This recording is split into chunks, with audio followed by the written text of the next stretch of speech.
El Gobierno responde.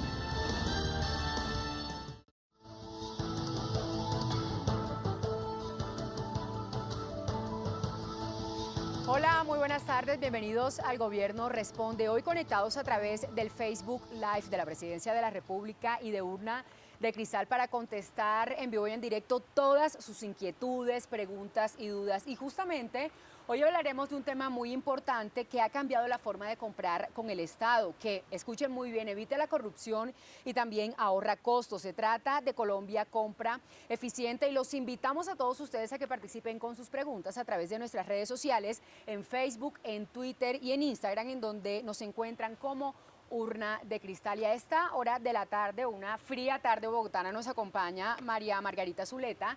Ella es la directora de la Agencia Nacional de Contratación Pública Colombia Compra Eficiente. María Margarita, buenas tardes y gracias por estar aquí con nosotros y por sacar ese tiempo para contarle a los colombianos de qué se trata Colombia Compra Eficiente. Muchas gracias, Karen, y muy contenta de estar aquí. Bueno, usted también está aquí con nosotros para explicar todo este tema de Colombia Compra Eficiente, pero es importante contarle a los colombianos qué es eso del decreto 092. La Constitución colombiana, yo creo que todos se acordarán en la constituyente que generó la Constitución del año 91, hubo una gran discusión alrededor de los auxilios parlamentarios. Los colombianos estábamos aburridos de los auxilios parlamentarios y queríamos cambiar. Una de las grandes motivaciones del movimiento de la séptima papeleta era acabar con los auxilios parlamentarios. Por eso los constituyentes hicieron el artículo 355 de la Constitución. Ese artículo dice no habrá auxilios parlamentarios y tiene un segundo inciso que dice que en algunos casos los gobiernos nacional, departamental y municipal pueden contratar con entidades sin ánimo de lucro y de reconocida idoneidad planes y programas que han previsto en sus planes de desarrollo. Básicamente, ¿de qué se trata? No de que yo compre un bien o un servicio, no de que yo contrate la construcción de una obra, sino que un alcalde que ha previsto en su plan de desarrollo, por ejemplo, unas campañas de salud sexual y reproductiva, haga esas campañas de la mano de entidades sin ánimo de lucro. De eso se trata. El decreto es un decreto de origen constitucional, porque la misma Constitución dice que el presidente reglamentará la materia. Con ocasión de unos análisis que hizo la Secretaría de Transparencia, la Contraloría General de la República, la Procuraduría, la Fiscalía y Colombia Compra Eficiente, dijimos aquí hay que revisar qué está pasando porque estamos abusando de esa posibilidad de encargarle a entidades sin ánimo de lucro la implementación de esas políticas previstas en los planes de desarrollo. Y por eso se expidió el decreto 092 en enero de este año, decreto que empieza a regir mañana 1 de junio.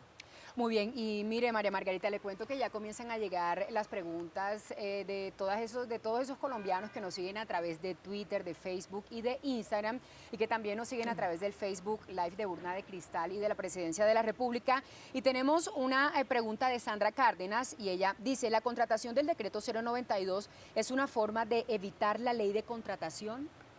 Sandra, justamente ese es el problema.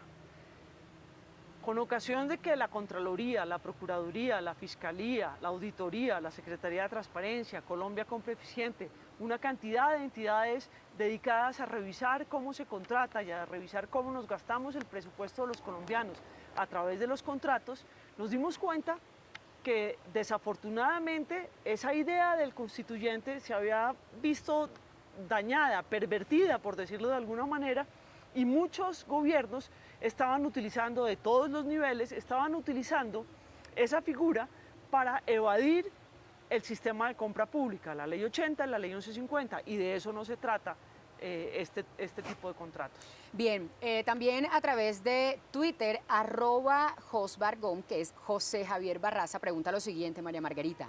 ¿Se les exige experiencia específica a las organizaciones sin ánimo de lucro privadas para seleccionarlas pro ejecución de convenio? José Javier, hay que distinguir dos cosas y creo que es muy importante hacerlo ahorita. El artículo 355 da origen a esta forma de contratación que es especialísima. Lo que nos dice la Constitución y lo desarrolla el decreto 092 es que tenemos que buscar entidades sin ánimo de lucro y de reconocida idoneidad. Ese mismo artículo le da a Colombia Compra Eficiente, le fija una obligación que es expedir una guía que va a ser expedida esta noche. El borrador lo conocen todos los colombianos porque está publicado en la página web de Colombia Compra Eficiente, en donde Colombia Compra Eficiente dice qué debemos entender por idoneidad. La idoneidad no es solamente experiencia, hay otra cantidad de cosas que nos ayudan a entender qué es la idoneidad. La reputación, que esa es un conjunto de cosas más allá de la experiencia. Karen, experiencia es un componente muy importante, pero hay otros componentes importantes.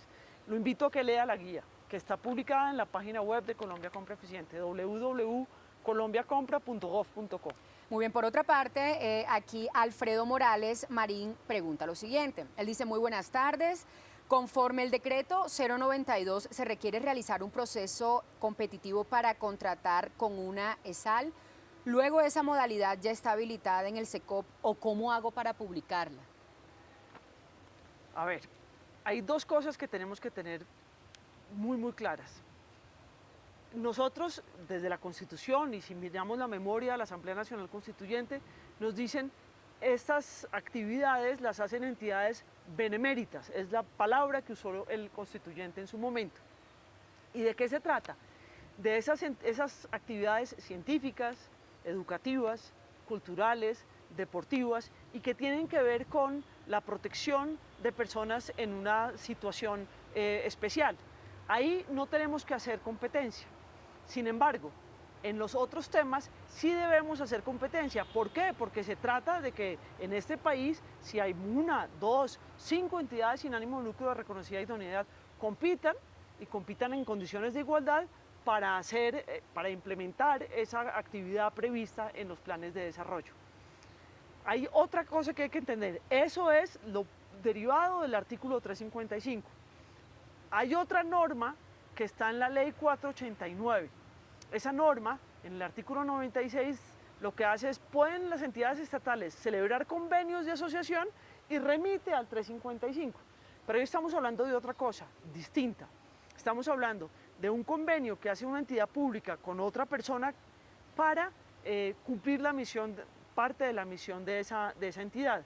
Ahí lo que estamos diciendo es, siempre debe haber competencia, salvo cuando esa entidad pone el 30% del proyecto. Si hay dos que ponen el 30%, pues obviamente les va a tocar hacer competencia. Pero si alguien pone el 15% y otro el 10%, pues hay que hacer competencia. Si nadie pone plata, lo pueden celebrar, pero tienen que competir. El SECOP 2 está habilitado.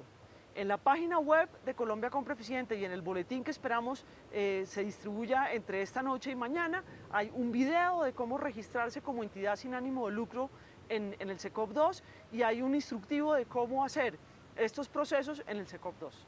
Muy bien, 3 de la tarde, 14 minutos, María Margarita. Y mire, le cuento que tenemos más preguntas por parte de todos esos colombianos que nos siguen a través de nuestras redes sociales, en Facebook, en Twitter y en Instagram, en donde nos encuentran como Urna de Cristal. Y Liliana Lopera Malo pregunta lo siguiente, o mejor dicho, dice lo siguiente. ¿Podría darnos un ejemplo del proceso de contratación para las ESAL cuando hay más de un oferente en el mercado? Claro que sí, Liliana. Le voy a poner un ejemplo claro que conocemos, que es cuando trabajamos con las cajas de compensación familiar. En Bogotá, por ejemplo, hay 3 cajas de compensación familiar. Si vamos a hacer un proceso con las cajas de compensación familiar, un proceso de un convenio de asociación, nosotros lo mejor que podemos hacer es establecer cómo es que queremos ejecutar el convenio, cuál es el presupuesto que tenemos y cuál es el objetivo de política pública que queremos obtener y cómo lo vamos a medir. Y llamar a las 3 cajas de compensación para que nos digan cómo lo van a hacer, con cuánta gente, con qué tipo de gente, si pueden cumplirlo en ese tiempo o necesitan más, y ahí las ponemos a competir. Ese es un clásico ejemplo de cómo ponerlas a competir en lo que se refiere al artículo 5º. Ahora vamos al artículo 2. En el plan de desarrollo yo preví, como alcalde, como gobernador o como presidente, sí, hacer una tarea para salud sexual y reproductiva en un corredor de carreteras. ¿Qué tenemos? Organizaciones de la sociedad civil dedicadas a estos temas de salud sexual y reproductiva. Y puede que en esa zona particular del país no haya una, haya 5. Pues podemos hacer lo mismo, que es decir, lo que yo necesito revisar es a cuántas personas voy a intervenir, cuáles son los mecanismos, cuál es el conocimiento, y con eso nos ponemos a competir. Aquí lo que buscamos es tener el Estado competitivo que prometió la Constitución del año 91 y tenemos que hacerlo realidad. Muy bien, y continuamos con estas inquietudes, preguntas y dudas de los colombianos que nos siguen también a través del Facebook Live de la Presidencia de la República y de Urna de Cristal. Y tenemos una pregunta a esta hora de la tarde de Juan Carlos Montoya, María Margarita, y él pregunta: ¿por qué el decreto 092 no incluyó actividades agropecuarias? Juan Carlos, porque eso no dijo el constituyente del año 91. El constituyente del año 91, y lo pueden mirar en la guía, tenemos la cita del COFRA del doctor Palacios Rudas, en donde dice, y hay otra cita del constituyente Carlos Lleras de la Fuente, en donde dice exactamente de qué se trata. Esa fue una decisión del constituyente, que no la podemos cambiar en un decreto y naturalmente tampoco la podemos cambiar en una guía. Se trata de esas actividades que están ahí expresadas y que la pueden consultar en la guía. Bien, María Margarita, mire, le cuento que ya hay un hashtag y dice numeral Paca responde. ¿Qué le parece? Muy divertido y afortunadamente qué bueno, tenemos muchos seguidores logrado a esta hacer hora. esa tarea. Muy bien, mire, Wilber Antonio, precisamente con ese hashtag Paca responde, dice: ¿en qué casos se podrá contratar con entidades sin ánimo de lucro? Wilber, en muchos casos, en muchos casos. Insisto, el decreto 092 lo que hace es regular el artículo 355 y dice en qué casos yo puedo contratar con entidades sin ánimo de lucro la implementación de un plan o programa, que hay que tener muy en claro. Yo le decía a Karen al comenzar esto, que no estamos hablando de comprar un bien o un servicio, no estamos hablando de contratar la ejecución de una obra pública, estamos hablando de que establecemos cómo se va a implementar una política pública, le entregamos los recursos a esa entidad sin ánimo de lucro para que ella lo implemente. Pero no es que nos estén dando algo a cambio, no hay lo que llamamos los abogados una relación conmutativa. Se trata de entregar una plata para que se cumpla un objetivo de política y lo que hacemos es revisar metas y revisar el cumplimiento de esa política. Muy bien, ahora tenemos una pregunta, María Margarita, de Víctor Manuel Berbesi, y él pregunta lo siguiente. Él primero dice, eso es como bueno, ¿no? Está interesado en este tema, y él dice, cuando en la contratación no cumplen con lo especificado en el contrato, ¿con quién se queja uno o a dónde acudir? Víctor Manuel, insisto que estamos hablando de unos contratos especiales, no estamos hablando de la relación conmutativa en donde yo compro una chaqueta. Entonces la chaqueta me debe quedar bien, me debe durar, no se le deben caer los botones. No estamos haciendo eso. Estamos diciéndole a una entidad sin ánimo de lucro, por favor, desarrolle esta política pública de salud sexual y reproductiva para evitar el embarazo adolescente en esta zona del país. Y lo que yo necesito es medir qué impacto tiene, cómo está midiendo el seguimiento, ese tipo de tareas. Entonces no hay una compraventa. No hay una obra pública por encargo y eso hace aquí la diferencia. Es muy importante entender que el seguimiento es distinto al seguimiento que le hacemos a cualquier contrato.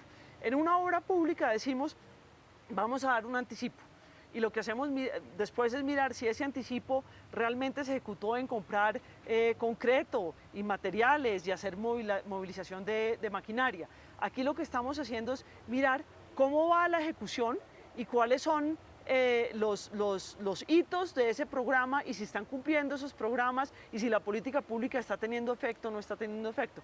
¿Qué hace la diferencia? Bien, continuamos con Julián Sáenz, quien nos envía la siguiente pregunta. ¿Es obligatorio que la CESAL aporten recursos en efectivo o solo es suficiente con recursos en especie, las cuales son difíciles de valorar? Dice él. Julián, completamente de acuerdo, es muy difícil. Porque en especie yo puedo decir que estoy dando mi tiempo, y mi tiempo hoy puede costar una hora una cosa y mañana otra, y la organización de la oficina puede costar una plata. Por eso, lo que estamos diciendo, e insisto, no es para la del 355, el artículo 2 del decreto, sino es para los convenios de asociación del artículo 5 del decreto. En ese caso, lo que necesitamos es que las entidades sin ánimo de lucro entiendan que pueden contratar, y cualquier entidad puede contratar ese convenio de asociación. Tiene que competir. La única excepción es si puede dar el 30% del valor del convenio en efectivo, en plata en efectivo. De lo contrario, tiene que competir. Con seguridad va a haber más personas, más entidades que pueden cumplir con el propósito de ese convenio de asociación y lo que estamos buscando es que compitan. Bien, en esta hora de la tarde, María Margarita, le cuento que nos llega una pregunta de Manuela Pérez Arango y ella dice lo siguiente, numeral, para acá responde, obviamente. ¿Aplicaría lo dispuesto en el decreto 092 de 2017 a aquellos convenios de asociación que celebran las entidades estatales con entidades sin ánimo de lucro, cuya financiación es en su totalidad con recursos que provienen de fuentes internacionales? Muchas veces esas entidades, Karen, se acercan a las entidades estatales y les dicen, mire, aquí me conseguí unos recursos de cooperación internacional y a mí me parece que podemos hacer un convenio de asociación con A, B, C y D. Si eso lo está proponiendo el sector, digamos, la entidad sin ánimo de lucro, la entidad estatal tiene que revisarlo y tiene que mirar si alguien más está en la misma posibilidad de hacerlo. Primero tiene que mirar que esté dentro de su plan, dentro de sus necesidades y tiene que privilegiar la competencia. Si resulta que está poniendo más del 30% y sí está dentro de sus posibilidades 30% en efectivo, lo puede hacer con esa entidad. De lo contrario, debe someter esa situación a competencia. Bien, 3 de la tarde, 22 minutos, y Camila Becerra Arias pregunta, ¿cómo es el procedimiento para el registro de las ESAL en el SECOP? ¿En qué parte o de qué forma la entidad estatal constatará el registro y los indicadores? Bueno, ustedes han hecho eso como entidades estatales siempre, porque ustedes le piden información en papel a las entidades sin ánimo de lucro con las que van a hacer convenios de asociación o convenios de colaboración, ya sean los del artículo 2 o los del artículo 5. Aquí lo que estamos buscando es que todos tengamos esa información. Entonces la entidad sin ánimo de lucro tiene que registrarse como proveedor en el SECOP. Sí. Tiene que poner su NIT, su dirección, quiénes la conforman, si tiene consejo directivo, escribir los nombres y las cédulas de los miembros del consejo directivo. Toda la información. Y explicar cuál es su experiencia y explicar cuáles son sus indicadores de funcionamiento ordinarios, qué dicen sus estados financieros, de dónde obtiene su financiación, qué tipo de contratos hace, para que en el momento en que ustedes estudien esa información como entidades estatales puedan revisarla e incluso algunas veces es posible que requieran información adicional, dependiendo de los indicadores que pidan. Nosotros en la guía les estamos dando una pauta de qué tipo de indicadores pedir. Por ejemplo, dónde consiguen la plata, quiénes son sus donantes, cuáles son sus fuentes de financiación, qué plata reciben por la ejecución de este tipo de convenios. Esa información le permite a uno revisar la idoneidad, la experiencia y la fortaleza organizativa que tienen esas entidades. Muy bien, saludamos a los que se unen a esta hora a nuestra transmisión especial del Gobierno. Responde a través del Facebook Live de la Presidencia de la República y también de Urna de Cristal. Y Bertulio Cabrera Plazas pregunta, el manejo del riesgo del cual se trata el decreto 092 de 2017 deberá tratarse bajo los lineamientos de Colombia Compra Eficiente. ¿Ha establecido para los procesos llevados a cabo con el Estatuto General de Contratación? Bertulio, no señor. Y lo que tenemos que trabajar todos es en mejorar ese análisis de riesgo. Los conceptos son más o menos los mismos inicialmente, pero aquí no tenemos insisto, una relación conmutativa. Yo sé, Karen, que eso suena muy aburrido, muy abogado. No, yo estoy aquí pero es aprendiendo. Muy importante. Aquí no tenemos, yo no doy un pago y me presentan una factura, y entonces yo pago y me presentan un producto o me entregan un bien. Aquí estamos hablando de una cosa distinta. Entonces el riesgo es un poco distinto, es el riesgo implícito en el proyecto. Sí. Más allá del riesgo de la relación contractual, es el riesgo del proyecto. Y obviamente siempre que nosotros ejecutamos una política pública tenemos que pensar en esos riesgos. Tenemos que pensar en cuáles son los inconvenientes que tenemos para obtener nuestro cometido. Bien, aquí tenemos muchas preguntas que nos han llegado a través de nuestras redes sociales, pero mire, Lili Reyes, ella dice, muy buenas tardes para todos. ¿Cuál es el proceso de contratación que se debe utilizar teniendo en cuenta que no es licitación ni selección abreviada? Lili, justamente el decreto no quiere entregar una cantidad de detalles porque ustedes van a saber cómo hacerlo mejor en cada una de las necesidades. Y lo que estamos buscando es que haya competencia. ¿Cuáles son los factores? Y vamos a trabajar con muchas entidades estatales para producir documentos tipo que nos permitan seleccionar tanto contratistas de convenios de colaboración del artículo 2 como los de los convenios de asociación del artículo 5. Pero le voy a poner un ejemplo. Hace un ratico, para los que no estaban aquí, hablé de las 3 cajas de compensación familiar que hay en Bogotá. Supongamos que vamos a hacer un convenio de asociación y que necesitamos contar con las cajas, con el tipo de trabajo que pueden hacer las cajas. Que ofrecen ellas 3. Entonces podemos decir, ¿cuánto me vale? Hablemos de alimentación. ¿Cuánto me vale la ración de alimentación? Ese puede ser un criterio. O puede ser también en cuánto tiempo me desarrolla algo. O puede ser las dos cosas. O puede ser también darle una calificación especial a la experiencia o al conocimiento que tienen las cajas. Podemos hablar de precio, podemos hablar de tiempos, podemos hablar de experiencia, podemos hablar de calidades, podemos hablar de todos esos aspectos que son importantes, de cosas ambientales. Por ejemplo, empezar a incluir ahí criterios de sostenibilidad también es importante, de sostenibilidad ambiental y de sostenibilidad social. Bien, Isis Clavijo dice, si la reconocida idoneidad está definida por la inscripción que la ESAL realiza ante Colombia Compra Eficiente, ¿quiere decir que son ustedes los que determinan cuál es el más idóneo? No, señora. La reconocida idoneidad no tiene que ver con el registro en el SECOP. La reconocida idoneidad en la guía decimos, tengan en cuenta la experiencia, tengan en cuenta el manejo organizacional, tengan en cuenta la habilidad que tiene la entidad sin ánimo de lucro para mantener su gente, para mantener el talento trabajando en su organización. Tengan en cuenta esas cosas y defínanlo en cada uno de los procesos. Porque es que la reconocida idoneidad en el ejemplo que yo les ponía de las 3 cajas de compensación familiar, si estamos hablando de alimentación, es muy distinto si estamos hablando de manejo de parques, por poner un ejemplo. Muy bien. Y continuamos con las preguntas aquí en este Facebook Live de la Presidencia de la República y de Urna de Cristal.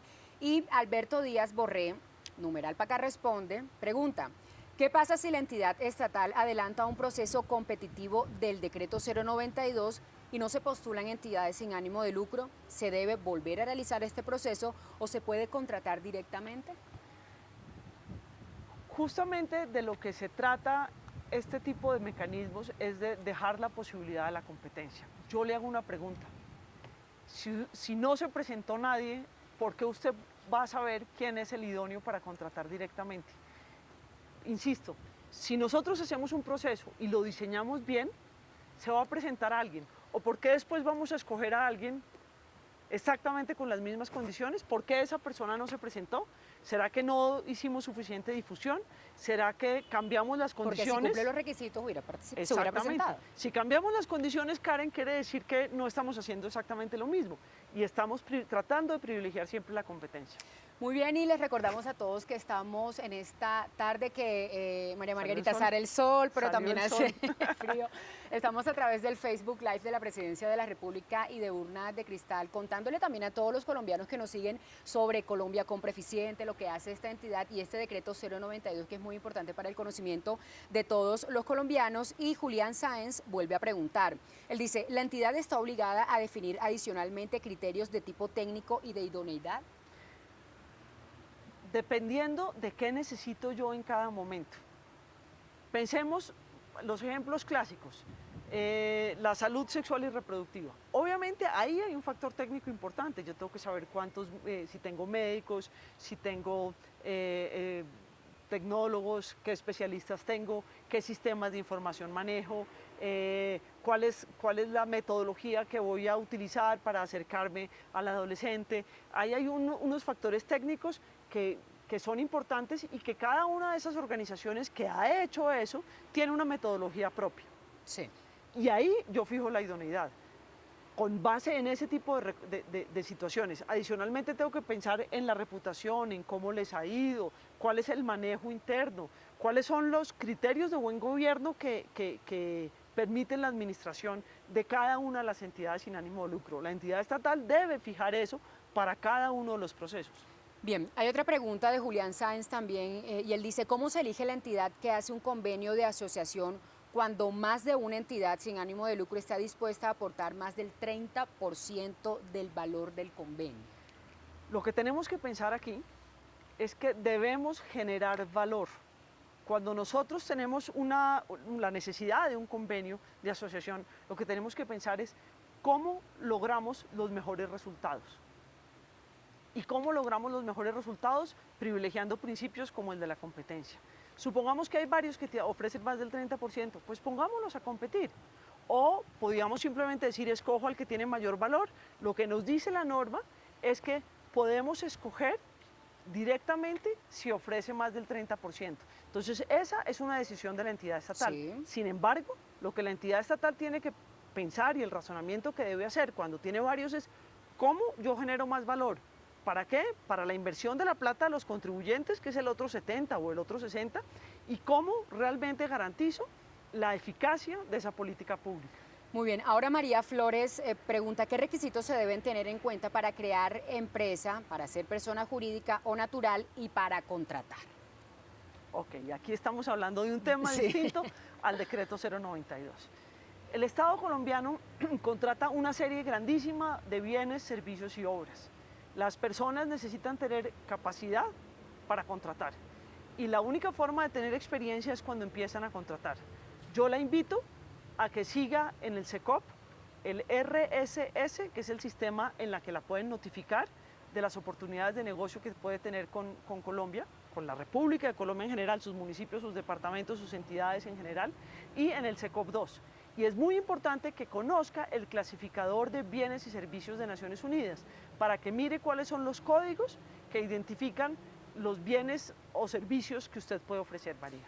Bien, a esta hora de la tarde, Jenny Lisset Gómez pregunta, ¿la entidad pública puede contratar con una entidad sin ánimo de lucro con convenio de cooperación para la ejecución de ítems o actividades que impliquen obras como mejoramiento de vivienda, vías, cuando el aporte de la ESAL sea en especie o dinero y este aporte sea inferior o igual o superior al 30%? La primera cosa que tenemos que tener en cuenta, Ginette, es, a mí me suena que ahí no estamos hablando ni de un convenio de cooperación, ni de asociación, ni de colaboración.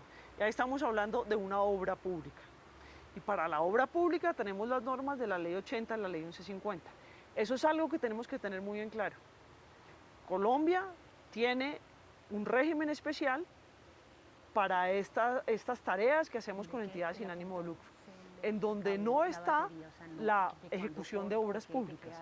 Para ejecutar obras públicas debemos acudir al sistema de compra y contratación pública, Ley 80 y Ley 1150. Bien, Carolina Padilla Londoño dice, pero con respecto a los convenios de asociación con las cajas, el mismo decreto 1729 permite los mismos para la ejecución de los recursos de Foniñez. ¿Aplica este nuevo decreto? Los convenios de asociación están establecidos en la Ley 489, en el artículo 96. Y esa ley remite al procedimiento del 355, por eso está incluido en el 3, en el decreto que estamos revisando, en el 092. Algunas veces hay normas muy particulares y muy especiales, pero en este caso yo pienso que sí es aplicable el decreto 092. Muy bien, y ya para finalizar tenemos tres preguntitas, y esta dice, ¿es obligatorio para la CESAL la inscripción en el SECOP o puede llegar a ser facultativo? ¿Se puede contratar con un ESAL que no esté en el SECOP? Es obligatorio y es muy fácil hacerlo, es muy fácil hacerlo. Yo los invito a que lo hagan ahora mismo, que si se varan llamen a la mesa de servicio. Toda la información está en la página web de Colombia Compra, www.colombiacompra.gov.co. Ahí hay un chat, hay una mesa de servicio. Abran el SECOP, empiecen a registrarse y se varan, preguntan. Hay además un documento muy fácil que les muestra en los pasos que tiene el registro para que lo hagan. Yo los invito a que se registren ya. Piensen que esa información nos va a permitir a todos los colombianos tomar mejores decisiones y a las entidades sin ánimo de lucro entender cuáles son las entidades sin ánimo de lucro, qué hacen, cómo lo hacen, a quién con quién celebran convenios, de qué tipo de convenios. Yo creo que esa información, si la organizamos, nos va a ayudar a todos los colombianos. Muy bien, María Margarita. Las dos últimas preguntas de @abogado Juan C. ¿El decreto 092 aplica a los convenios solidarios que regula la ley 1551 con las juntas de acción comunal? Yo creo que no. Yo creo que no. Y eso es una de esas tareas que es muy interesante que miremos muy rápidamente en Colombia Compra y que saquemos un concepto. Abogado Juan C., por favor escríbame y mande la consulta porque creo que ese es de esos temas que tenemos que... ¿Y a dónde le puede escribir, María Margarita? paca.zuleta@colombiacompra, pero además hay un sistema de PQRs en la página web, mande la solicitud y entra en el sistema y nosotros se la contestamos. Muy bien, y finalmente Liliana Lopera Malo dice, ¿qué alcance tiene cuando la norma dice que no hayan otras entidades que puedan ejecutar el contrato o convenio ESAL del orden nacional, regional o municipal? Yo creo que no está leyendo exactamente lo que dice el texto. Que no haya otras en el mercado. ¿Cuál es el mercado? El mercado es el mercado de la zona. Es decir, yo no puedo decir que yo ofrezco servicios si estoy sentada en el centro de Bogotá, que yo puedo ofrecer ese apoyo o esa posibilidad de asociación a una entidad que está en Leticia o que está en San Andrés. Estamos hablando de ese mercado, del mercado de la zona, de ese mercado concreto. Si estamos hablando de cosas de nivel nacional, departamental o municipal o regional, tenemos que mirar cuál es el mercado, porque una entidad sin ánimo de lucro que está en Montería y tiene experiencia en Córdoba y puede hacer esa tarea, pero no la puede hacer con seguridad en Yopal. Y si yo estoy tomando decisiones en Yopal, tengo que mirar cuál es el mercado que tengo en Yopal. Muy bien, María Margarita, le cuento que ya el tiempo se pasó corriendo. Le agradezco a usted también acompañarnos en este Facebook Live a través de la Presidencia de la República y de Urna de Cristal para contarle un poco a los colombianos de manera sencilla de qué se trata todo este tema del decreto 092. Finalmente, ¿cuál es su mensaje para todos los colombianos? Ha habido personas que dicen, Karen, prohibieron la contratación con entidades sin ánimo de lucro. No. Para nada. Lo que estamos tratando de hacer es organizar la contratación con entidades sin ánimo de lucro, recordar cuándo procede y cuándo no procede. Que entonces, como yo no voy a poder dar el 30%, quedé por fuera, ¿me cerraron? No, lo que le estamos diciendo es, compita. Si resulta que usted no puede dar el 30% del convenio de asociación, lo lógico es que usted compita con los demás para ver cuál es el que se gana la posibilidad de ejecutar ese convenio de asociación. Los cambios siempre nos cuestan trabajo, pero yo estoy segura que este cambio nos va a ayudar a todos, nos va a ayudar a tener más información, nos va a ayudar a que no, lo que decía la primera persona que preguntó, que no le hagamos ahí una trampita al sistema de contratación vía este tipo de figuras.